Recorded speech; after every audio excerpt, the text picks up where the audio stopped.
ਸੋ +2 class ਉਮੀਦ ਹੈ ਕਿ ਕੱਲ੍ਹ ਦਾ ਟੌਪਿਕ ਜੋ ਹੈ ਤੁਹਾਨੂੰ ਸਮਝ ਆ ਗਿਆ ਹੋਵੇਗਾ। ਅੱਜ ਔਨਲਾਈਨ ਕਲਾਸ ਦੇ ਵਿੱਚ ਵੀ ਮੈਂ ਸਾਰੇ ਬੱਚਿਆਂ ਨੂੰ ਕੱਲ੍ਹ ਪੁੱਛਿਆ ਸੀ, ਹੈ ਨਾ। ਸੋ ਦੇਖੋ ਹੁਣ ਕਈਆਂ ਨੂੰ ਆਵਾਜ਼ ਆ ਰਹੀ ਹੈ, ਕਈਆਂ ਨੂੰ ਨਹੀਂ ਆ ਰਹੀ ਹੈ। ਇਹਦਾ ਮਤਲਬ ਇਹ ਕਿ ਤੁਹਾਡੇ ਵਾਲੀ ਸਾਈਡ ਤੋਂ ਵੀ ਨੈਟਵਰਕ ਦੀ ਪ੍ਰੋਬਲਮ ਹੁੰਦੀ ਹੈ। ਇਸੇ ਕਰਕੇ ਹੀ ਤਾਂ ਅਸੀਂ ਫਿਰ ਇਹੀ ਤਰੀਕਾ ਅਪਣਾਇਆ ਹੋਇਆ ਕਿ ਅਸੀਂ ਵੀਡੀਓਜ਼ ਬਣਾ ਕੇ ਭੇਜਦੇ ਹਾਂ ਬੱਚਿਆਂ ਨੂੰ ਟੌਪਿਕ ਦੀ, ਕਿਉਂਕਿ ਟੌਪਿਕ ਤਾਂ ਫਿਰ ਸਮਝ ਹੀ ਨਹੀਂ ਆਉਣਾ ਬੱਚੇ ਨੂੰ। ਔਨਲਾਈਨ ਕਲਾਸ 'ਚ ਟੀਚਰ ਦੀ ਆਵਾਜ਼ ਹੀ ਨਹੀਂ ਆਉਣੀ। ਸਾਇੰਸ ਹੁਣ ਤੁਹਾਨੂੰ ਪਤਾ ਲੱਗ ਹੀ ਗਿਆ ਕਿ ਸਾਇੰਸ ਕੀ ਚੀਜ਼ ਹੈ। ਤਾਂ ਅਸੀਂ ਚਾਹੁੰਦੇ ਕਿ ਬੱਚਿਆਂ ਨੂੰ ਸਹੀ ਤਰੀਕੇ ਦੇ ਨਾਲ ਸਮਝ ਆਵੇ, ਪ੍ਰੋਪਰ ਉਹਨਾਂ ਨੂੰ ਬੁੱਕ ਵੀ ਨਜ਼ਰ ਆਵੇ, ਹੈ ਨਾ।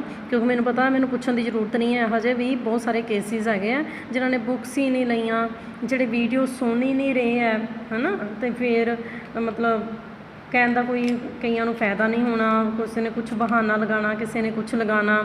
ਸੋ ਵੀਡੀਓ ਦੇ ਵਿੱਚ ਤਾਂ ਕੋਈ ਨੈਟਵਰਕ ਦਾ ਇਸ਼ੂ ਨਹੀਂ ਹੈ ਨਾ। ਸੋ ਅਸੀਂ ਕੋਈ ਨਾ ਕੋਈ ਤਰੀਕੇ ਅਪਣਾਉਂਦੇ ਰਹਿੰਦੇ ਹਾਂ। ਜਿੱਦਾਂ ਮੈਂ YouTube ਦੇ ਥਰੂ ਤੁਹਾਨੂੰ ਵੀਡੀਓ ਭੇਜਦੀ ਹਾਂ ਤਾਂ ਉਹਨੂੰ ਡਾਊਨਲੋਡ ਕਰਨ ਦੇ ਵਿੱਚ ਵੀ ਕੋਈ ਪ੍ਰੋਬਲਮ ਨਹੀਂ ਆਉਂਦੀ ਹੈ। ਅੱਜ ਤੱਕ ਕਿਸੇ ਬੱਚੇ ਨੂੰ ਨਹੀਂ ਆਈ ਹੈ।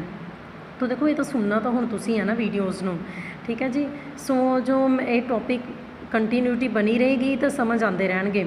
ਕੱਲ੍ਹ ਸਾਰਾ ਤੁਹਾਨੂੰ ਐਂਥਰ ਦੇ ਬਾਰੇ 'ਚ ਪੜ੍ਹਾਇਆ, ਉਹਦੀਆਂ ਲੇਅਰਸ ਦੇ ਬਾਰੇ 'ਚ ਪੜ੍ਹਾਇਆ, ਯੰਗ ਐਂਥਰ ਦੇ ਬਾਰੇ 'ਚ ਦੱਸਿਆ, ਮੈਚੋਰ ਐਂਥਰ ਦੇ ਬਾਰੇ 'ਚ ਦੱਸਿਆ। ਅੱਜ ਮੈਂ ਤੁਹਾਨੂੰ ਕਰਾਉਣ ਜਾ ਰਹੀ ਹਾਂ ਮਾਈਕਰੋਸਪੋਰੋਜੈਨਸਿਸ, ਹੈ ਨਾ। ਸੋ ਅਗਲਾ ਟੌਪਿਕ ਤੁਹਾਡੇ ਕੋਲ ਆ ਗਿਆ। ਕਿਉਂ? ਕਿਉਂਕਿ ਹੁਣ ਤੁਹਾਡੇ ਕੋਲ ਮਾਈਕਰੋਸਪੋਰੈਂਜੀਆ ਜੋ ਹੈ ਉਹਦੀ ਫੋਰਮੇਸ਼ਨ ਹੋ ਚੁੱਕੀ ਹੈ।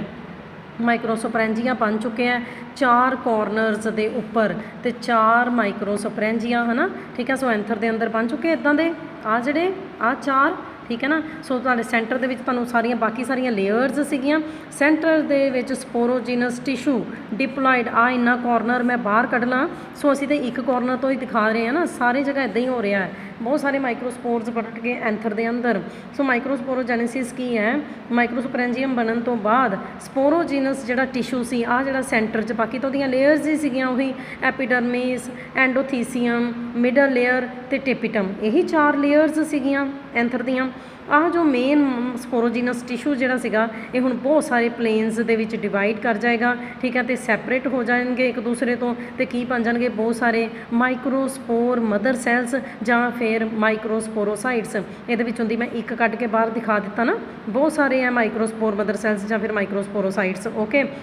ਇਹਦਾ ਨਿਊਕਲੀਅਸ ਅਜੇ ਤੱਕ ਕੀ ਹੈ? ਡਿਪਲੋਇਡ ਹੈ। ਕੁਛ ਮਾਈਕਰੋਸਪੋਰ ਜਿਹੜੇ ਆ ਡੀਜਨਰੇਟ ਕਰ ਜਾਣਗੇ, ਇਹਨਾਂ ਨੂੰ ਇੱਕ ਦੂਸਰੇ ਨੂੰ ਨਿਊਰਿਸ਼ਮੈਂਟ ਪ੍ਰੋਵਾਈਡ ਕਰਨਗੇ ਨਾ। ਸਾਰਿਆਂ ਤੋਂ ਨਹੀਂ ਨਾ ਮਾਈਕਰੋਸਪੋਰਸ ਬਣ ਜਾਣੇ, ਫਿਰ ਤਾਂ ਪਤਾ ਨਹੀਂ ਕਿੰਨੇ ਮਾਈਕਰੋਸਪੋਰ ਬਣ ਜਾਣੇ ਆ ਕਿਸੇ ਪੋਲਨ ਸੈਕ ਦੇ ਅੰਦਰ, ਓਕੇ, ਠੀਕ ਹੈ। ਸੋ ਜਿਹੜਾ ਸਪੋਰੋਜੀਨਸ ਟਿਸ਼ੂ ਸੀਗਾ ਉਹ ਬਹੁਤ ਸਾਰੇ ਪਲੇਨਸ ਦੇ ਵਿੱਚ ਡਿਵਾਈਡ ਕੀਤਾ, ਹੈ ਨਾ, ਠੀਕ ਹੈ। ਅਤੇ ਫਾਈਨਲੀ ਕੀ ਹੈ? ਬਹੁਤ ਸਾਰੇ ਮਾਈਕਰੋਸਪੋਰ ਮਦਰ ਸੈਲਸ ਬਣ ਗਏ।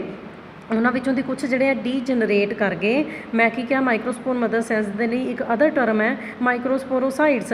ਅੱਛਾ, ਬਾਹਰ ਨਿਕਾਲ ਲਿਆ। ਉਹਦਾ ਨਿਊਕਲੀਅਸ ਕੀ ਹੈ? ਡਿਪਲੋਇਡ ਹੈ ਨਾ। ਕੁਛ ਮਾਈਕਰੋਸਪੋਰੋਸਾਈਟਸ ਡੀਜਨਰੇਟ ਕਰ ਜਾਂਦੇ ਆ ਇੱਕ ਦੂਸਰੇ ਨੂੰ ਨਿਊਰਿਸ਼ਮੈਂਟ ਦੇਣ ਵਾਸਤੇ। ਜਿਹੜੇ ਸਰਵਾਈਵ ਕਰ ਜਾਂਦੇ ਆ ਉਹ ਹਜੇ ਤੱਕ ਵੀ ਇੱਕ ਦੂਸਰੇ ਦੇ ਨਾਲ ਕਨੈਕਟਡ ਹੈ। ਕਿਹਦੇ ਦੁਆਰਾ? ਸਾਈਟੋਪਲਾਜ਼ਮਿਕ ਇੰਟਰਕਨੈਕਸ਼ਨਸ ਦੇ ਦੁਆਰਾ। ਥੋੜ੍ਹਾ ਬਹੁਤਾ ਉਹਨਾਂ ਦੇ ਵਿਚਕਾਰ ਸਾਈਟੋਪਲਾਜ਼ਮ ਦਾ ਕਨੈਕਸ਼ਨ ਬਣਿਆ ਰਹਿੰਦਾ। ਦੇਖੋ, ਇੱਕ ਮਾਈਕਰੋਸਪੋਰ ਮਦਰ ਸੈਲ ਤੁਹਾਨੂੰ ਬਾਹਰ ਕੱਢ ਕੇ ਦਿਖਾ ਦਿੱਤਾ, ਉਹਦੇ ਅੰਦਰ ਡਿਪਲੋਇਡ ਨਿਊਕਲੀਅਸ ਹੈ। ਹਰ ਇੱਕ ਮਾਈਕਰੋਸਪੋਰੋਸਾਈਟ ਜਿਹੜਾ ਹੈਗਾ ਆਪਣੇ ਅੰਦਰ ਇੱਕ ਲੇਅਰ ਡਿਵੈਲਪ ਕਰ ਲੈਂਦਾ। ਕਾਹਦੀ? ਕੈਲੋਸ, CALLOS। ਤੁਹਾਨੂੰ ਬਹੁਤ ਜ਼ਿਆਦਾ ਡਿਟੇਲ 'ਚ ਜਾਣ ਦੀ ਜ਼ਰੂਰਤ ਨਹੀਂ ਹੈ, ਇੰਨਾ ਹੀ ਪੜ੍ਹ ਲਓ, ਉਹੀ ਬਹੁਤ ਹੈ। ਇੱਥੇ ਬਹੁਤ ਡਿਟੇਲ ਹੈਗੀ ਹੈ, ਠੀਕ ਹੈ ਜੀ। ਸੋ ਮੈਂ ਪਹਿਲਾਂ ਕੀ ਕਿਹਾ ਕਿ ਜਿਹੜਾ ਸਪੋਰੋਜੀਨਸ ਟਿਸ਼ੂ ਸੀ ਇਹਦੇ ਅੰਦਰ ਹੀ ਬਹੁਤ ਸਾਰੇ ਮਾਈਕਰੋਸਪੋਰੋਸਾਈਟਸ ਬਣ ਗਏ। ਕੁਛ ਜਿਹੜੇ ਆ ਖਤਮ ਹੋ ਗਏ ਅਤੇ ਕੁਛ ਜਿਹੜੇ ਆ ਨਿਊਰਿਸ਼ਮੈਂਟ ਦੇਣ ਵਾਸਤੇ ਖਤਮ ਹੋ ਗਏ, ਹੈ ਨਾ। ਕੁਛ ਇੱਕ ਦੂਸਰੇ ਦੇ ਨਾਲ ਜੁੜੇ ਰਹਿੰਦੇ ਆ ਸਾਈਟੋਪਲਾਜ਼ਮਿਕ ਕਨੈਕਸ਼ਨ ਦੀ ਮਦਦ ਦੇ ਨਾਲ।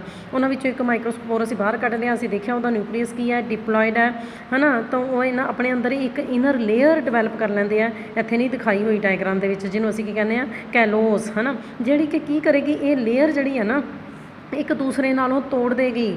ਇਹ ਮਾਈਕਰੋਸਪੋਰੋਸਾਈਟਸ ਜਿਹੜੇ ਹੈ ਨਾ ਇੱਕ ਦੂਸਰੇ ਦੇ ਵਿਚਕਾਰ, ਜਿਹੜਾ ਮੈਂ ਤੁਹਾਨੂੰ ਪਿੱਛੇ ਦੱਸਿਆ ਵੀ ਕਨੈਕਸ਼ਨ ਹੈ, ਉਹਨੂੰ ਤੋੜ ਦੇਗੀ। ਤਾਂ ਸੈਪਰੇਟ ਹੋਏ ਪਏ ਮਾਈਕਰੋਸਪੋਰੋਸਾਈਟਸ ਜਿਹੜੇ ਆ ਉਹ ਮਿਓਸਿਸ ਦੀ ਹੈਲਪ ਦੇ ਨਾਲ ਡਿਵਾਈਡ ਕਰਨਗੇ। ਦੇਖੋ ਉਹਦਾ ਕਿੱਦਾਂ ਡਿਪਲੋਇਡ ਨਿਊਕਲੀਅਸ ਡਿਵਾਈਡ ਕਰ ਗਿਆ, 2 ਬਣ ਗਏ, 2 ਤੋਂ 4 ਬਣ ਗਏ। ਪਤਾ ਨਾ ਮਿਓਸਿਸ 'ਚ ਹੈਪਲੋਇਡ ਸਟਰਕਚਰ ਬਣਦੇ ਆ, ਹੈ ਨਾ।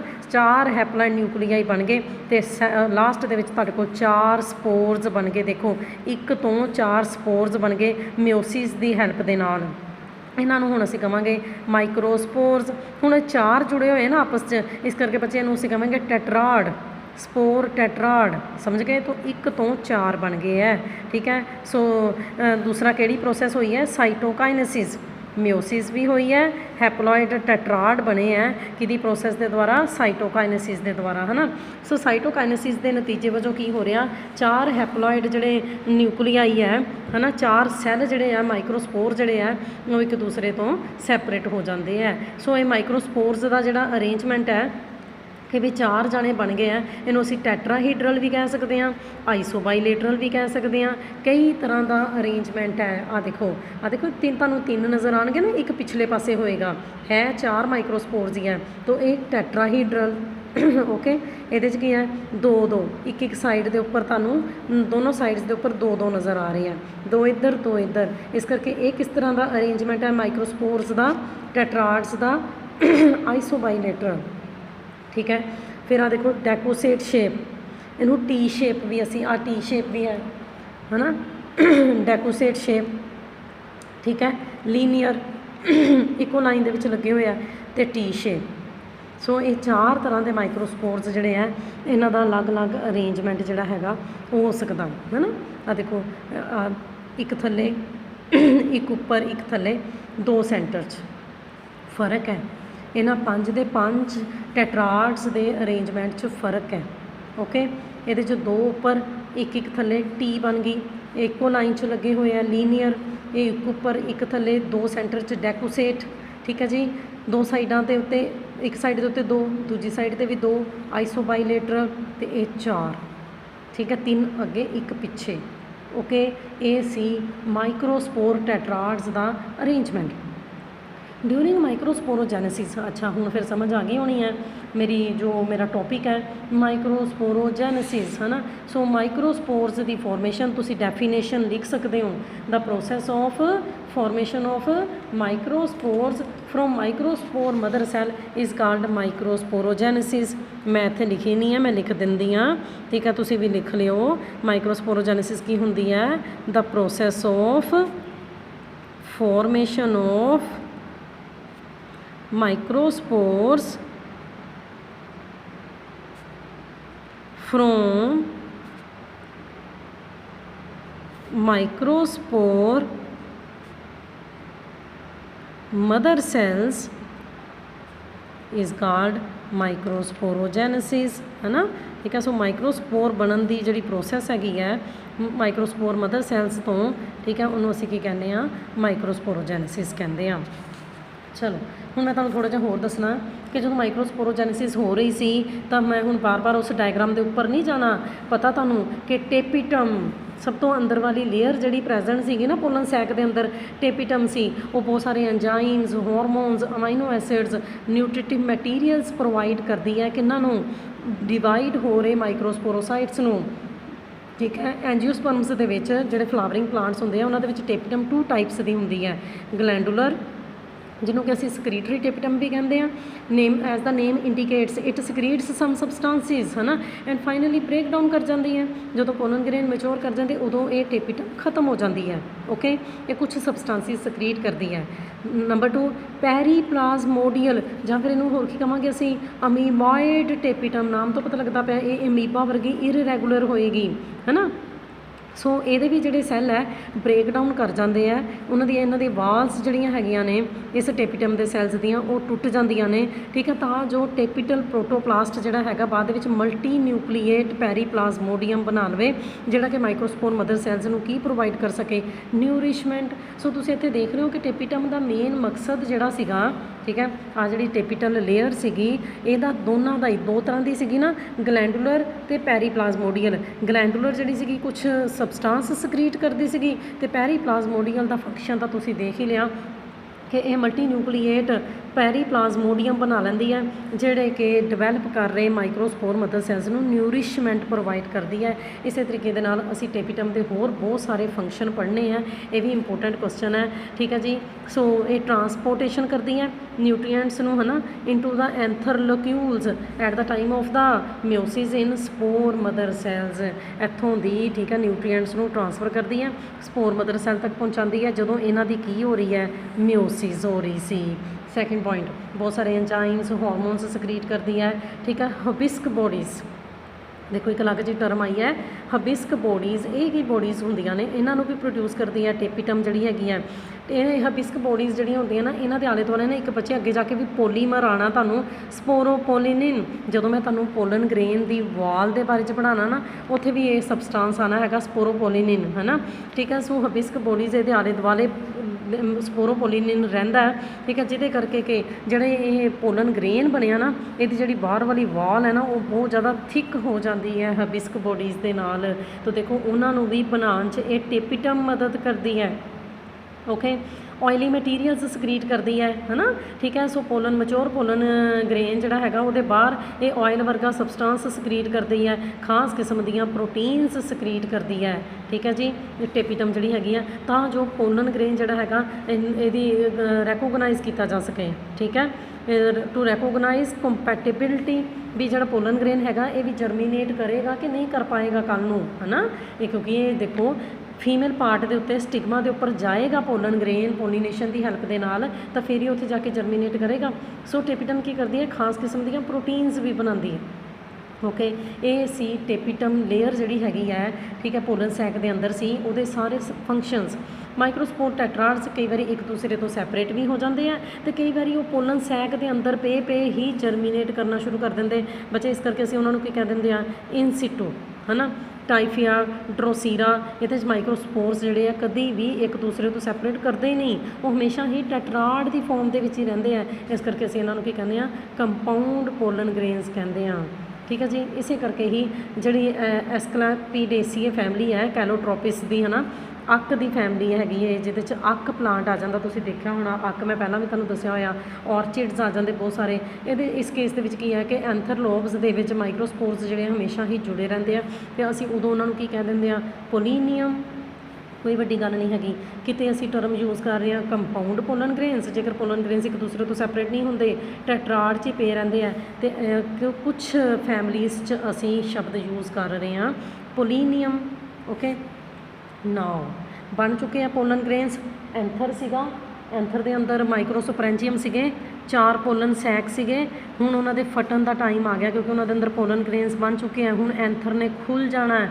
ਉਹਦੇ ਲਈ ਅਗਲਾ ਟੌਪਿਕ ਤੁਹਾਡੇ ਕੋਲ ਕੀ ਆ ਗਿਆ, ਡਹੀਸੈਂਸ ਆਫ ਐਂਥਰ। ਐਂਥਰ ਨੇ ਹੁਣ ਖੁੱਲ੍ਹ ਜਾਣਾ, ਕਹਿ ਲਓ ਫਟ ਜਾਣਾ ਹੈ, ਡਰਾਈ ਹੋ ਜਾਣਾ ਹੈ, ਠੀਕ ਹੈ। ਸੋ ਇਹ ਵੀ ਦੇਖਦੇ ਹਾਂ ਕਿਸ ਤਰੀਕੇ ਦੇ ਨਾਲ ਹੋ ਰਹੀ, ਅਤੇ ਸਾਰੇ ਪੋਲਨ ਗ੍ਰੇਨਸ ਐਂ ਖਿਲਰ ਜਾਣੇ ਆ, ਦੂਰ ਦੂਰ ਤੱਕ ਗਿਰ ਜਾਣੇ ਆ। ਓਕੇ, ਕਿਉਂਕਿ ਹੁਣ ਐਂਥਰ ਵਿੱਚੋਂ ਬਾਹਰ ਵੀ ਆਉਣੇ ਚਾਹੀਦੇ ਨਾ ਪੋਲਨ ਗ੍ਰੇਨਸ, ਤਾਂ ਹੀ ਪੋਲੀਨੇਸ਼ਨ ਦੀ ਹੈਲਪ ਦੇ ਨਾਲ ਉਹ ਫੀਮੇਲ ਫਲਾਵਰ ਦੇ ਉੱਪਰ ਜਾਣਗੇ।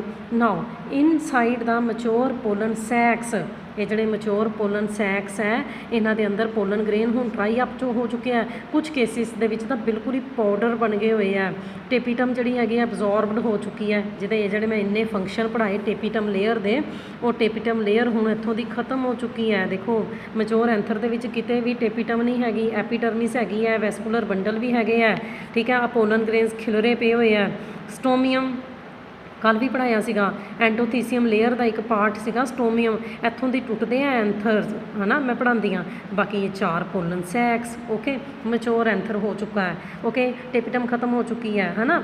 ਅੱਛਾ, ਜਿਹੜੇ ਦੇਖੋ ਹੁਣ 2 ਲੋਬਸ ਸੀਗੀਆਂ, ਹੈ ਨਾ, 2 ਲੋਬਸ ਜਿਹੜੀਆਂ ਤੁਹਾਨੂੰ ਮੈਂ ਪੜ੍ਹਾਈਆਂ ਸੀ, ਅਤੇ ਉਹਨਾਂ ਦੇ ਅੰਦਰ 2 ਪੋਲਨ ਸੈਕਸ, ਸਮਝਦੇ ਪਏ ਹੋ। ਉਹਨਾਂ ਦੀ ਵੀ ਸਟਰਾਈਲ ਪਾਰਟੀਸ਼ਨ ਵਾਲ ਇੱਕ ਦੂਸਰੇ ਤੋਂ ਟੁੱਟ ਚੁੱਕੀ ਹੈ। ਇਹ ਹੁਣ ਇੱਕ ਸਿੰਗਲ ਚੈਂਬਰ ਬਣ ਚੁੱਕਾ, ਸਮਝਦੇ ਪਏ ਹੋ। 2 ਜਿਹੜੇ ਪੋਲਨ ਸੈਕ ਹੁੰਦੇ ਸੀ ਨਾ, ਜਾਂ ਮਾਈਕਰੋਸਪੋਰੈਂਜੀਅਮ ਹੁੰਦੇ ਸੀ ਇੱਕ ਲੋਬ ਦੇ ਅੰਦਰ, ਉਹਨਾਂ ਦੇ ਵਿਚਕਾਰੋਂ ਦੀ ਵਾਲ ਟੁੱਟ ਚੁੱਕੀ ਹੈ, ਅਤੇ ਉਹ ਕੀ ਬਣ ਚੁੱਕੇ ਹੈਗੇ ਆ, ਇੱਕ ਚੈਂਬਰ ਬਣ ਗਏ ਆ। ਇਸੇ ਤਰੀਕੇ ਨਾਲ ਦੂਸਰੀ ਲੋਬ ਦੇ ਵਿੱਚ ਵੀ ਪੂਰਾ ਇੱਕ ਚੈਂਬਰ ਬਣ ਚੁੱਕਾ। ਹੁਣ 2 ਚੈਂਬਰ ਨਹੀਂ ਰਹਿ ਗਏ, ਇੱਕ ਲੋਬ ਦੇ ਵਿੱਚ ਇੱਕ ਵੱਡਾ ਚੈਂਬਰ ਬਣ ਚੁੱਕਾ ਹੈ, ਠੀਕ ਹੈ ਜੀ। ਇਹ ਵੀ ਤੁਸੀਂ ਸਿੱਖਣਾ, ਹੈ ਨਾ। ਸੋ ਇਹਦਾ ਮਤਲਬ ਕਿ ਮੈਚੋਰ ਬਾਈਲੋਬਡ ਜਿਹੜੇ ਐਂਥਰ ਹੈਗੇ ਆ, ਹੁਣ ਉਹਨਾਂ ਦੀ ਹਰ ਇੱਕ ਲੋਬ ਦੇ ਵਿੱਚ 2 ਲੋਬਸ ਹੀ ਹੈ, ਹਰ ਇੱਕ ਲੋਬ ਦੇ ਅੰਦਰ ਕੀ ਬਣ ਚੁੱਕਾ, ਇੱਕ ਚੈਂਬਰ ਬਣ ਚੁੱਕਾ, ਹੈ ਨਾ। ਜਿੱਦਾਂ ਇਹ ਹੋਰ ਡਰਾਈ ਹੋਈ ਜਾਏਗਾ, ਐਂਡੋਥੀਸੀਅਮ ਜਿਹੜੀ ਲੇਅਰ ਹੁੰਦੀ ਸੀਗੀ, ਉਹਦੇ ਜਿਹੜੇ ਡੈਡ ਸੈਲਸ ਹੈ ਨਾ, ਠੀਕ ਹੈ, ਉਹ ਆਪਣੀ ਬਾਹਰ ਵਾਲੀ ਜਿਹੜੀ ਲੇਅਰ ਹੈਗੀ ਹੈ, contract from their outer thin walls so that the anther lobes form longitudinal concavities. Epidermis ਤੋਂ ਬਾਅਦ ਆਉਂਦੀ ਸੀ ਐਂਡੋਥੀਸੀਅਮ। ਐਪੀਡਰਮਿਸ ਤੋਂ ਬਾਅਦ ਆਉਂਦੀ ਸੀ ਐਂਡੋਥੀਸੀਅਮ। ਹੁਣ ਇਹ ਐਂਡੋਥੀਸੀਅਮ ਦਾ ਰੋਲ ਹੈ ਇੱਥੇ, ਟੇਪੀਟਮ ਖਤਮ ਹੋ ਚੁੱਕੀ ਹੈ, ਠੀਕ ਹੈ ਜੀ। ਜਿਹੜੇ ਪੋਲਨ ਸੈਕਸ ਹੈਗੇ ਆ ਉਹ ਵੀ ਜੁੜ ਚੁੱਕੇ ਆ, ਇੱਕ ਚੈਂਬਰ ਬਣ ਗਿਆ, ਆ ਇੱਧਰਲੇ ਪਾਸੇ ਇੱਕ ਚੈਂਬਰ ਬਣ ਗਿਆ, ਇਹ ਦੂਸਰੀ ਲੋਬ 'ਚ ਵੀ ਇੱਕ ਚੈਂਬਰ ਬਣ ਗਿਆ ਹੋਇਆ ਐਂਥਰ ਦੇ। ਐਂਡੋਥੀਸੀਅਮ ਜਿਹੜੀ ਹੈਗੀ ਆ ਇਹਨੇ ਆਪਣੀ ਬਾਹਰ ਵਾਲੀਆਂ ਲੇਅਰਸ ਤੋਂ ਆਪਣਾ ਕਨੈਕਸ਼ਨ ਜਿਹੜਾ ਹੈਗਾ ਤੋੜ ਲਿਆ, ਠੀਕ ਹੈ, ਜਿਹਦੇ ਕਰਕੇ ਕਿ ਕਨਕੈਵਿਟੀਜ਼ ਆ, ਲੌਂਗੀਟਿਊਡਨਲ ਕਨਕੈਵਿਟੀਜ਼ ਖਾਲੀ ਜਗ੍ਹਾ ਬਣ ਚੁੱਕੀਆਂ ਨੇ ਐਂਥਰ ਦੇ ਅੰਦਰ, ਹੈ ਨਾ। ਸੋ ਜਿਹੜੀਆਂ ਰਪਚਰਡ ਹੋਈਆਂ ਪਈਆਂ ਐਂਥਰ ਲੋਬ ਦੀਆਂ ਜਿਹੜੀਆਂ ਵਾਲਸ ਹੈ, ਠੀਕ ਹੈ। ਸੋ ਇਨ ਦਾ ਰੀਜਨ ਆਫ ਸਟੋਮੀਅਮ, ਹਾਂ ਇੱਥੋਂ ਦੀ ਟੁੱਟ ਗਿਆ ਹੁਣ ਐਂਡੋਥੀਸੀਅਮ ਜਿਹੜੀ ਸੀਗੀ, ਠੀਕ ਹੈ, ਕਿੱਥੋਂ ਦੀ ਬਿਲਕੁਲ ਬ੍ਰੇਕ ਕਰ ਗਈ ਹੈ, ਇਸ ਸਟੋਮੀਅਮ ਹਿੱਸੇ ਤੋਂ ਬ੍ਰੇਕ ਕਰ ਗਈ ਹੈ, ਠੀਕ ਹੈ। ਅਤੇ ਪੋਲਨ ਗ੍ਰੇਨਸ ਡਿਸਪਰਸ ਹੋ ਗਏ ਹੈ, ਠੀਕ ਹੈ ਜੀ। ਸੋ ਬਹੁਤ ਸਾਰੇ ਐਂਜੀਓਸਪਰਮਸ ਦੇ ਵਿੱਚ ਇਸੇ ਤਰੀਕੇ ਦੇ ਨਾਲ ਪੋਲਨ ਗ੍ਰੇਨਸ ਦਾ ਡਿਸਪਰਸਲ ਹੁੰਦਾ। ਕੁਝ ਕੇਸਿਸ ਦੇ ਵਿੱਚ ਕੀ ਹੈਗਾ ਕਿ ਇਸ ਤਰੀਕੇ ਦੇ ਨਾਲ ਨਹੀਂ ਐਂਥਰ ਖੁੱਲ੍ਹਦਾ, ਉੱਥੇ ਛੋਟੇ ਛੋਟੀਆਂ ਲਿਡ ਮੈਨੇ ਢੱਕਣ ਵਰਗਾ ਸਟਰਕਚਰ ਹੋਏਗਾ ਕਿਸੇ ਐਂਥਰ 'ਚ, ਕਿਸੇ 'ਚ ਛੋਟੇ ਛੋਟੇ ਵਾਲਵਸ ਹੋਣਗੇ, ਛੋਟੇ ਛੋਟੇ ਸ਼ੇਕ ਹੋਣਗੇ, ਹੈ ਨਾ। ਅਤੇ ਕਿਤੇ ਕਿਤੇ ਇਰਰੈਗੂਲਰ ਬ੍ਰੇਕਿੰਗ ਹੋਏਗੀ, ਅਲੱਗ-ਅਲੱਗ ਐਗਜ਼ਾਮਪਲਸ ਦਿੱਤੀਆਂ ਹੋਈਆਂ। ਸੋ ਅਲੱਗ-ਅਲੱਗ ਪਲਾਂਟਸ ਦੇ ਵਿੱਚ ਅਲੱਗ-ਅਲੱਗ ਤਰੀਕਿਆਂ ਦੇ ਨਾਲ ਪੋਲਨ ਗ੍ਰੇਨਸ ਡਿਸਪਰਸ ਕਰ ਸਕਦੇ। ਅੱਗੇ ਬੱਚੇ ਤੁਹਾਡੇ ਕੋਲ ਹੁਣ ਆ ਗਿਆ, ਹੁਣ ਲਾਸਟ ਇਹਦੇ ਅੰਦਰ ਆ ਗਿਆ ਤੁਹਾਡੇ ਕੋਲ ਪੋਲਨ ਗ੍ਰੇਨਸ ਬਣ ਚੁੱਕੇ ਆ। ਪੋਲਨ ਗ੍ਰੇਨਸ ਮਾਈਕਰੋਸਪੋਰ ਲਾਸਟ ਟੋਪਿਕ ਨਹੀਂ ਹੈ ਹਜੇ ਤੱਕ, ਮੇਲ ਪਾਰਟ ਦਾ ਇੱਕ ਟੋਪਿਕ ਹੋਰ ਹੈ, ਪਰ ਪਹਿਲਾਂ ਤੁਸੀਂ ਮੇਨ ਪੜ੍ਹੋ ਮਾਈਕਰੋਸਪੋਰਸ ਜਾਂ ਫਿਰ ਪੋਲਨ ਗ੍ਰੇਨਸ। ਪੋਲਨ ਗ੍ਰੇਨਸ ਹੁਣ ਫਿਰ ਕੀ ਹੁੰਦੇ ਆ, ਹੋ ਗਈ ਸੀ ਉਹਨਾਂ ਦੀ ਮਿਓਸਿਸ, ਉਹ ਹੈਪਲॉइड ਹੁੰਦੇ ਆ, ਯੂਨੀਨਿਊਕਲੀਏਟ ਹੁੰਦੇ ਆ, ਮਨਿਊਟ ਸਪੋਰਸ ਹੁੰਦੇ ਆ, ਲਾਰਜ ਨੰਬਰ ਦੇ ਵਿੱਚ ਪ੍ਰੋਡਿਊਸ ਕੀਤੇ ਜਾਂਦੇ ਆ ਮਾਈਕਰੋਸਪੋਰ ਮਦਰ ਸੈੱਲ ਤੋਂ, ਠੀਕ ਹੈ, ਮਿਓਸਿਸ ਦੇ ਦੁਆਰਾ। ਕਿਹਦੇ ਅੰਦਰ, ਮਾਈਕਰੋਸਪੋਰੈਂਜੀਆ ਦੇ ਅੰਦਰ, ਓਕੇ। ਅਤੇ ਇਸ ਸਾਰੀ ਪ੍ਰੋਸੈਸ ਨੂੰ ਕੀ ਕਹਿੰਦੇ ਆ, ਮਾਈਕਰੋਸਪੋਰਸ ਬਣਨ ਦੀ ਪ੍ਰੋਸੈਸ ਨੂੰ ਕੀ ਕਿਹਾ ਸੀ, ਮਾਈਕਰੋਸਪੋਰੋਜੈਨੇਸਿਸ। ਇਹ ਹੁਣ ਤੁਹਾਨੂੰ ਟਰਮਸ ਪਤਾ ਹੋਣੀਆਂ ਚਾਹੀਦੀਆਂ। ਸਟਰਕਚਰ ਦੇਖੋ ਆ ਜਾਂਦਾ ਹੁੰਦਾ, ਡਰਾ ਸੈਕਸ਼ਨਲ ਵਿਊ, ਆਹ ਸੈਕਸ਼ਨਲ ਵਿਊ ਹੈ, ਕੱਟ ਕਰ ਦਿੱਤਾ ਅੰਦਰ ਇਸ ਤਰੀਕੇ ਨਾਲ ਕੱਟ ਦਿੱਤਾ ਹੈ, ਮਾਈਕਰੋਸਪੋਰ ਨੂੰ ਖੋਲ੍ਹ ਦਿੱਤਾ, ਜਿਵੇਂ ਤੁਸੀਂ ਹਦਵਾਣੇ ਨੂੰ ਕੱਟ ਦਿੰਦੇ ਹੋ ਨਾ ਸੈਂਟਰ 'ਚੋਂ ਤਾਂ ਖੁੱਲ੍ਹ ਜਾਂਦਾ, ਇਸੇ ਤਰੀਕੇ ਦੇ ਨਾਲ ਇਹ ਵੀ ਮਾਈਕਰੋਸਪੋਰ ਦਾ ਸੈਕਸ਼ਨਲ ਵਿਊ ਹੈ। ਆਇਆ ਮਾਈਕਰੋਸਪੋਰ ਨਜ਼ਰ, ਬਾਹਰ ਐਗਜ਼ਾਈਨ ਹੈ, ਜਰਮੀਨਲ ਫੁਰੋਜ਼ ਹੈ, ਠੀਕ ਹੈ ਜੀ। ਸੋ ਇਹ ਪੋਲਨ ਗ੍ਰੇਨਸ ਤੁਹਾਨੂੰ ਇੱਦਾਂ ਦਿਖਾਏ ਹੋਏ ਆ। ਫਿਰ ਇਹ ਅੰਦਰੋਂ ਦੀ ਦਿਖਾਇਆ, ਅੰਦਰ ਇੱਕ ਵੈਕਿਊਲ, ਬਾਹਰ ਵਾਲੇ ਪਾਸੇ ਐਗਜ਼ਾਈਨ, ਇਹਦੀ ਸਭ ਤੋਂ ਬਾਹਰ ਵਾਲੀ ਵਾਲ ਨੂੰ ਕੀ ਕਹਿੰਦੇ ਆ, ਐਗਜ਼ਾਈਨ। ਅੰਦਰ ਵਾਲੀ ਆ ਜਿਹੜੀ ਪਤਲੀ ਜੀ ਹੈ, ਪਤਲੀ ਜੀ ਥਿਨ ਜਿਹੀ, ਠੀਕ ਹੈ ਜੀ, ਇਹਨੂੰ ਕਹਿੰਦੇ ਇੰਟਾਈਨ ਨਿਊਕਲੀਅਸ, ਠੀਕ ਹੈ ਜੀ। ਜਰਮ ਪੋਰਸ ਆ ਇੱਥੇ ਕਿਤੇ ਕਿਤੇ ਅੰਦਰ ਨੂੰ ਕੀ ਜਾ ਰਹੀਆਂ ਨੇ, ਜਰਮ ਪੋਰਸ ਜਾ ਰਹੀਆਂ ਨੇ, ਸਮਝਦੇ ਪਿਓ। ਐਗਜ਼ਾਈਨ, ਇੰਟਾਈਨ, ਇਹਨਾਂ ਦੇ ਵਿੱਚ ਡੂੰਘੀਆਂ ਕੀ ਹੈ, ਇੰਟਾਈਨ ਨੂੰ ਜਰਮ ਪੋਰਸ ਹੈ, ਨਿਊਕਲੀਅਸ ਵੈਕਿਊਮ, ਓਕੇ। ਸੋ ਹਰ ਇੱਕ ਪੋਲਨ ਗ੍ਰੇਨ ਜਿਹੜਾ ਹੈਗਾ ਐਂਜੀਓਸਪਰਮਸ ਦਾ, ਉਹਦੇ ਕੋਲ ਦੋ ਤਰ੍ਹਾਂ ਦੇ ਤਕਰੀਬਨ ਸੈੱਲ ਹੁੰਦੇ ਆ, ਠੀਕ ਹੈ ਜੀ। ਉਹਨਾਂ ਸੈੱਲਸ ਨੂੰ ਅਸੀਂ ਕੀ ਕਹਿੰਦੇ ਹਾਂ, number 1 vegetative cell, number 2 ਜਨਰੇਟਿਵ cell. ਪਰ ਕੁਝ ਪਲਾਂਟਸ ਹੈਗੇ ਆ ਜਿਨ੍ਹਾਂ ਦੇ ਪੋਲਨ ਗ੍ਰੇਨਸ ਦੇ ਵਿੱਚ ਮੋਰ ਦੈਨ 2 ਸੈੱਲਸ ਵੀ ਹੋ ਸਕਦੇ ਆ। Mostly pollen grains they have 2 types of the cells, vegetative cell and generative cell, okay. Now ਹੁਣ ਮੈਂ ਤੁਹਾਨੂੰ ਡਿਟੇਲ ਦੇ ਵਿੱਚ ਬੱਚੇ ਪੜ੍ਹਾਉਣ ਲੱਗੀ ਹਾਂ ਪੋਲਨ ਗ੍ਰੇਨ ਦੀ ਵਾਲਸ, ਹੈ ਨਾ। ਹੁਣ ਮੈਂ ਪੜ੍ਹਾ ਕੇ ਆਈ ਹਾਂ ਨਾ, ਬਾਹਰ ਵਾਲੀ ਨੂੰ ਐਗਜ਼ਾਈਨ ਕਹਿੰਦੇ ਆ, ਅੰਦਰ ਵਾਲੀ ਨੂੰ ਇੰਟਾਈਨ ਕਹਿੰਦੇ ਆ, ਪਰ ਇਹਦੇ ਲਈ ਇੱਕ ਓਵਰਆਲ ਟਰਮ ਯੂਜ਼ ਕੀਤੀ ਜਾਂਦੀ ਹੈ, ਸਪੋਰੋਡਰਮ, ਠੀਕ ਹੈ। ਸੋ 2 ਮੇਜਰ ਵਾਲ ਲੇਅਰਸ ਜਿਹੜੀਆਂ ਹੈਗੀਆਂ ਨੇ ਐਗਜ਼ਾਈਨ ਅਤੇ ਇੰਟਾਈਨ, ਇਹਨਾਂ ਦੀ ਇੱਕ ਟਰਮ ਯੂਜ਼ ਕੀਤੀ ਜਾਂਦੀ ਹੈ, ਸਪੋਰੋਡਰਮ, ਓਕੇ। ਸੋ ਬਾਹਰ ਵਾਲੀ ਵਾਲ ਜਿਹੜੀ ਹੈਗੀ ਆ ਆਊਟਰ ਵਾਲ, ਠੀਕ ਹੈ, ਜਿਹੜੀ ਕਿ ਕਿਹੜੇ ਮਟੀਰੀਅਲ ਦੀ ਬਣੀ ਹੋਈ ਹੈ, ਸਪੋਰੋਪੋਲੀਨਿਨ। ਸਪੋਰੋਪੋਲੀਨਿਨ ਬੱਚੇ ਇੱਕ ਕਿਸਮ ਦਾ ਨਾ ਪੋਲੀਮਰ ਹੁੰਦਾ ਜਿਹੜਾ ਕਿ ਇਸ ਪੋਲਨ ਗ੍ਰੇਨ ਦੀ ਰੱਖਿਆ ਕਰਦਾ ਹੈਗਾ, ਇਹਨੂੰ ਕਿਸੇ ਕਿਸਮ ਦੀ ਆਕਸੀਡੇਸ਼ਨ ਨਹੀਂ ਇਹਦੀ ਹੋਣ ਦਿੰਦਾ, ਇਹਨੂੰ ਨਸ਼ਟ ਨਹੀਂ ਹੋਣ ਦਿੰਦਾ ਪੋਲਨ ਗ੍ਰੇਨ ਦੀ ਐਗਜ਼ਾਈਨ ਨੂੰ, ਓਕੇ। ਸੋ ਇਹ ਸਪੋਰੋਪੋਲੀਨਿਨ ਦੀ ਬਣੀ ਹੋਈ ਹੈ। ਅੰਦਰ ਵਾਲੀ ਜਿਹੜੀ ਇੰਟਾਈਨ ਲੇਅਰ ਹੈਗੀ ਆ ਉਹ ਪੈਕਟੋਸੈਲੂਲੋਜ਼, ਸੈਲੂਲੋਜ਼ ਦੀ ਇੱਕ ਟਾਈਪ ਹੈ, ਪੈਕਟੋਸੈਲੂਲੋਜ਼, ਇਹ ਉਹਦੀ ਬਣੀ ਹੁੰਦੀ ਹੈ। ਸੋ ਨੈਚੁਰਲੀ ਦੇਖੋ ਬਾਹਰ ਵਾਲੀ ਲੇਅਰ ਹੀ ਜ਼ਿਆਦਾ ਇਨਵਾਇਰਮੈਂਟ ਦੇ ਕੰਟੈਕਟ 'ਚ ਆਏਗੀ ਨਾ, ਇਸ ਕਰਕੇ ਉਹ ਥੋੜ੍ਹੇ ਸੋਲਿਡ ਪੋਲੀਮਰ ਦੀ ਬਣੀ ਹੋਈ ਹੈ, ਕਿਹੜੇ ਦੀ, ਸਪੋਰੋਪੋਲੀਨਿਨ। ਕੰਪੀਟੀਟਿਵ ਐਗਜ਼ਾਮਸ ਦੇ ਵਿੱਚ ਇੱਦਾਂ ਦੇ ਕੁਐਸਚਨ ਪੁੱਛੇ ਜਾ ਸਕਦੇ ਆ, ਓਕੇ। ਨਾਓ ਐਗਜ਼ਾਈਨ ਜਿਹੜੀ ਹੈ, ਠੀਕ ਹੈ, it is further made up of 2 layers, 2 major layers ਦੀ ਬਣੀ ਹੋਈ ਹੈ ਐਗਜ਼ਾਈਨ, ਠੀਕ ਹੈ ਜੀ। ਕਿਹੜੀ, ਬਾਹਰ ਵਾਲੀ ਸੀਜ਼ਾਈਨ, ਅੰਦਰ ਵਾਲੀ ਨੀਜ਼ਾਈਨ। ਤੁਸੀਂ ਕਿਸੇ ਤਰੀਕੇ ਨਾਲ ਵੀ ਪ੍ਰੋਨਾਊਂਸ ਕਰ ਸਕਦੇ ਹੋ, ਤੁਹਾਡੀ ਮਰਜ਼ੀ। SEXINE, ਅੰਦਰ ਵਾਲੀ NEXINE, ਓਕੇ। ਬਾਹਰ ਵਾਲੀ ਜਿਹੜੀ ਐਗਜ਼ਾਈਨ ਦੀ ਹੁਣ ਲੇਅਰ ਹੈਗੀ ਹੈ, ਠੀਕ ਹੈ, ਸੀਜ਼ਾਈਨ, ਹੈ ਨਾ, ਇਹ ਫਰਦਰ ਇਹਦੀ ਅੱਗੋਂ ਡਿਵਾਈਡਡ ਹੈ 2 ਲੇਅਰਸ ਦੇ ਵਿੱਚ, ਇਹਦੀਆਂ ਵੀ ਅੱਗੋਂ ਲੇਅਰਸ ਹੈ, ਦੇਖੋ, ਇਨਰ ਐਂਡੋਸੀਜ਼ਾਈਨ, ਬਾਹਰ ਵਾਲੀ ਟੈਕਟਮ, ਠੀਕ ਹੈ ਜੀ। ਮੈਂ ਬਹੁਤ ਵਧੀਆ ਤਰੀਕੇ ਦੇ ਨਾਲ ਟੇਬਲ ਬਣਾ ਕੇ ਤੁਹਾਨੂੰ ਦਿਖਾ ਦਿੱਤਾ, ਉੱਥੇ ਸ਼ਾਇਦ ਰਿਟਨ ਦੇ ਵਿੱਚ ਤੁਹਾਨੂੰ ਪੜ੍ਹਨਾ ਹੀ ਪਏਗਾ ਤੁਹਾਨੂੰ, ਹੈ ਨਾ, ਪਰ ਇੱਥੇ ਤੁਸੀਂ ਟੇਬਲ ਤੋਂ ਝੱਟ ਸਮਝ ਜਾਓਗੇ ਕਿ ਪੋਲਨ ਗ੍ਰੇਨਸ ਦੀਆਂ 2 ਲੇਅਰ, ਬਾਹਰ ਵਾਲੀ ਐਗਜ਼ਾਈਨ, ਅੰਦਰ ਵਾਲੀ ਇੰਟਾਈਨ। ਐਗਜ਼ਾਈਨ ਅੱਗੋਂ 2 ਲੇਅਰਸ ਦੇ ਵਿੱਚ ਵੰਡੀ ਹੋਈ ਹੈ, ਬਾਹਰ ਵਾਲੀ ਸਿਜ਼ਾਈਨ, ਅੰਦਰ ਵਾਲੀ ਨਿਜ਼ਾਈਨ। ਬਾਹਰ ਵਾਲੀ ਜਿਹੜੀ ਸਿਜ਼ਾਈਨ ਹੈਗੀ ਹੈ ਉਹ ਫਿਰ 2 ਲੇਅਰਸ ਦੀ ਬਣੀ ਹੋਈ ਹੈ, ਅੰਦਰ ਵਾਲੀ ਐਂਡਲ ਸਿਜ਼ਾਈਨ ਅਤੇ ਬਾਹਰ ਵਾਲੀ ਟੈਕਟਮ। ਅੰਦਰ ਵਾਲੀ ਜਿਹੜੀ ਨਿਜ਼ਾਈਨ ਹੈਗੀ ਹੈ ਉਹ ਵੀ 2 ਲੇਅਰਸ ਦੇ ਵਿੱਚ ਵੰਡੀ ਹੋਈ ਹੈ, ਅੰਦਰ ਵਾਲੀ ਐਂਡ ਐਗਜ਼ਾਈਨ, ਠੀਕ ਹੈ, ਅਤੇ ਬਾਹਰ ਵਾਲੀ ਫੁੱਟ ਲੇਅਰ। ਸੋ ਇਹ ਸੀ ਬਹੁਤ ਸਾਰੀਆਂ ਅੱਗੇ ਤੋਂ ਅੱਗੇ ਲੇਅਰਸ। ਕਿਹੜੀ ਲੇਅਰ ਦੀਆਂ? ਪੋਲਨ ਗ੍ਰੇਨ ਦੀ ਕਿਹੜੀ ਵਾਲ ਦੀਆਂ? ਬਾਹਰ ਵਾਲੀ ਵਾਲ ਐਗਜ਼ਾਈਨ ਦੀਆਂ, ਅੱਗੋਂ ਬਹੁਤ ਸਾਰੀਆਂ ਲੇਅਰਸ, ਠੀਕ ਹੈ ਜੀ। ਸੋ ਇੰਟਾਈਨ ਜਿਹੜੀ ਹੈਗੀ ਹੈ ਉਹ ਮੈਂ ਤੁਹਾਨੂੰ ਦੱਸ ਦਿੱਤਾ ਇਨਰ ਲੇਅਰ ਹੈ, ਪੈਕਟੋ ਸੈਲੂਲੋਜ਼ ਦੀ ਬਣੀ ਹੋਈ ਹੈ, ਠੀਕ ਹੈ। ਸੋ ਉਹ ਅੱਗੋਂ ਫਰਦਰ ਜਿਹੜੀ ਹੈਗੀ ਆ ਉਹਦੀ ਕੋਈ ਵੀ ਕਿਸੇ ਕਿਸਮ ਦੀ ਡਿਵੀਜ਼ਨ ਲੇਅਰਸ ਦੇ ਵਿੱਚ ਨਹੀਂ ਹੈ। ਓਕੇ, ਇਸੇ ਤਰੀਕੇ ਦੇ ਨਾਲ, ਠੀਕ ਹੈ। ਸੋ ਪੋਲਨ ਗ੍ਰੇਨ ਦਾ ਮੈਂ ਤੁਹਾਨੂੰ ਸਟਰਕਚਰ ਦਿਖਾਇਆ, ਸਮਝਦੇ ਪਏ ਹੋ। ਸੋ ਕਿਤੇ ਕਿਤੇ ਕੀ ਹੈ ਨਾ, ਸੋ ਜਿਹੜਾ ਐਗਜ਼ਾਈਨਸ ਜਿਹੜਾ ਸਰਫੇਸ ਹੈਗਾ ਪੋਲਨ ਗ੍ਰੇਨ ਦਾ, ਉਹਦੇ 'ਚ ਕਿਤੇ ਕਿਤੇ ਥੋੜ੍ਹੀ ਮਾਈਕਰੋ ਸਕਲਪਚਰਿੰਗਸ ਜਾਂ ਔਰਨਾਮੈਂਟੇਸ਼ਨਸ ਪ੍ਰੈਜੈਂਟ ਹੈ। ਕੁਛ ਜਗ੍ਹਾ ਤੋਂ ਇਹ ਔਰਨਾਮੈਂਟੇਸ਼ਨਸ ਜਿਹੜੀਆਂ ਹੈਗੀਆਂ ਨੇ ਐਬਸੈਂਟ ਵੀ ਹੈ। ਪਤਾ ਮੈਂ ਕਿਹਦੀ ਗੱਲ ਕਰਦੀ ਪਈ ਹਾਂ? ਮੈਂ ਇਸ ਚੀਜ਼ ਦੀ ਗੱਲ ਕਰਦੀ ਪਈ ਹਾਂ ਨਾ। ਆਹ ਦੇਖੋ, ਆਹ ਪਤਲੀ ਪਤਲੀ ਹੈ, ਕਿਤੇ ਕਿਤੇ ਐਗਜ਼ਾਈਨ ਪਤਲੀ ਪਤਲੀ ਹੈ, ਇਹਨੂੰ ਅਸੀਂ ਕਹਿੰਦੇ ਅਪਰਚਰਸ। ਡਾਇਗਰਾਮ 'ਚ ਦਿਖਾਇਆ ਨਹੀਂ ਹੈ, ਉੱਦਾਂ ਦੇਖੋ ਕਿੰਨੀ ਮੋਟੀ ਹੈ ਐਗਜ਼ਾਈਨ, ਹੈ ਨਾ। ਪਰ ਕਿਤੇ ਕਿਤੇ, ਠੀਕ ਹੈ ਜੀ, ਇਹ ਔਰਨਾਮੈਂਟੇਸ਼ਨਸ ਜਿਹੜੀਆਂ ਹੈਗੀਆਂ ਨੇ ਐਗਜ਼ਾਈਨ 'ਤੇ ਨਹੀਂ ਹੈ, ਉਹਨੂੰ ਅਪਰਚਰਸ ਕਹਿੰਦੇ ਆ। ਇੱਥੋਂ ਹੀ ਐਗਜ਼ਾਈਨ ਨੇ ਫਿਰ ਟੁੱਟ ਜਾਣਾ ਨਾ। ਆਹ ਦੇਖੋ, ਧਿਆਨ ਨਾਲ ਦੇਖੋ, ਜਿੱਥੇ ਜਿੱਥੇ ਇਹ ਔਰਨਾਮੈਂਟੇਸ਼ਨ ਨਹੀਂ ਨਾ ਹੈਗੀਆਂ ਐਗਜ਼ਾਈਨਸ ਦੇ ਉੱਪਰ, ਉੱਥੇ ਇੰਟਾਈਨ ਵੀ ਅੰਦਰ ਨੂੰ ਡੀਪ ਹੈ ਨਾ। ਉੱਥੇ 3 ਜਗ੍ਹਾ 'ਤੇ ਫਿਰ ਐਗਜ਼ਾਈਨ ਨੇ ਟੁੱਟ ਜਾਣਾ, ਇੰਟਾਈਨ ਨੇ ਪੋਲਨ ਟਿਊਬ ਦੀ ਫੋਰਮ ਦੇ ਵਿੱਚ ਬਾਹਰ ਆ ਜਾਣਾ। So very important question, palynology. So palynology the branch of botany. Botany ਦਾ ਮਤਲਬ ਪਤਾ ਨਾ, ਉਹ ਬ੍ਰਾਂਚ ਸਾਇੰਸ ਦੀ ਜਿਹਦੇ 'ਚ ਪਲਾਂਟਸ ਨਾਲ ਹੀ ਡੀਲ ਕਰੀਦਾ। ਸੋ ਬੋਟਨੀ ਦੀ ਅੱਗੋਂ ਉਹ branch deals with the study of pollen grains is known as palynology. ਇਹ ਵੀ ਮੈਂ ਤੁਹਾਨੂੰ ਲੱਗਦਾ +1 ਦੇ ਵਿੱਚ ਕੁਐਸਚਨ ਕਰਵਾਇਆ ਹੋਇਆ। ਸੋ ਇਸ ਤਰੀਕੇ ਦੇ ਨਾਲ ਪੋਲਨ ਗ੍ਰੇਨਸ ਬਣ ਚੁੱਕੇ ਹੈ। ਪੋਲਨ ਗ੍ਰੇਨਸ ਬਹੁਤ ਇੰਪੋਰਟੈਂਟ ਹੈ ਐਂਜੀਓਸਪਰਮ ਦੀ ਲਾਈਫ ਸਾਈਕਲ ਦੇ ਵਿੱਚ, ਪਰ ਇਹ ਹਿਊਮਨ ਬੀਇੰਗਸ ਨੂੰ ਵੀ ਇਫੈਕਟ ਕਰਦੇ ਹੈ। ਬੜੇ ਸਾਰੇ ਪਰਸਨਸ ਜਿਹੜੇ ਹੈਗੇ ਉਹਨਾਂ ਨੂੰ ਅਲਰਜੀ ਹੋ ਜਾਂਦੀ ਹੈ।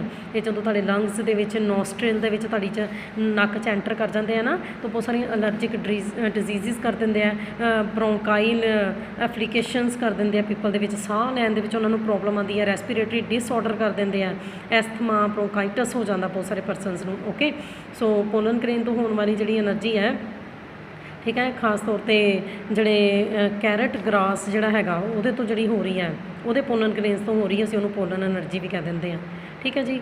ਸੋ ਕੁਛ ਪਲਾਂਟਸ ਦੇ ਪੋਲਨ ਗ੍ਰੇਨਸ ਬਹੁਤ ਜ਼ਿਆਦਾ ਨਿਊਟ੍ਰੀਸ਼ੀਅਸ ਹੁੰਦੇ ਆ, ਹੈ ਨਾ, ਠੀਕ ਹੈ, ਕਿ ਉਹਨਾਂ ਤੋਂ ਸਿਰਪਸ ਤਿਆਰ ਕੀਤੇ ਜਾਂਦੇ ਆ, ਪੋਲਨ ਟੈਬਲੇਟਸ ਤਿਆਰ ਕੀਤੀਆਂ ਜਾਂਦੀਆਂ।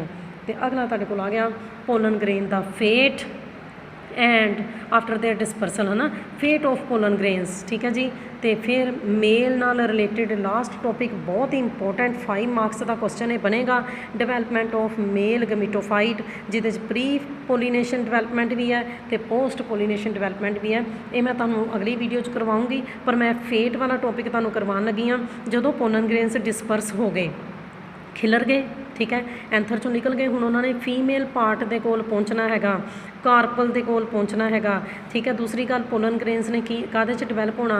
ਮੇਲ ਗਮੀਟੋਫਾਈਟ 'ਚ। ਇਹਦੇ ਦੌਰਾਨ ਪੋਲਨ ਗ੍ਰੇਨ ਕੀ ਕਹਿੰਦੇ ਆ? ਵਾਏਬਲ ਰਹਿੰਦੇ ਆ।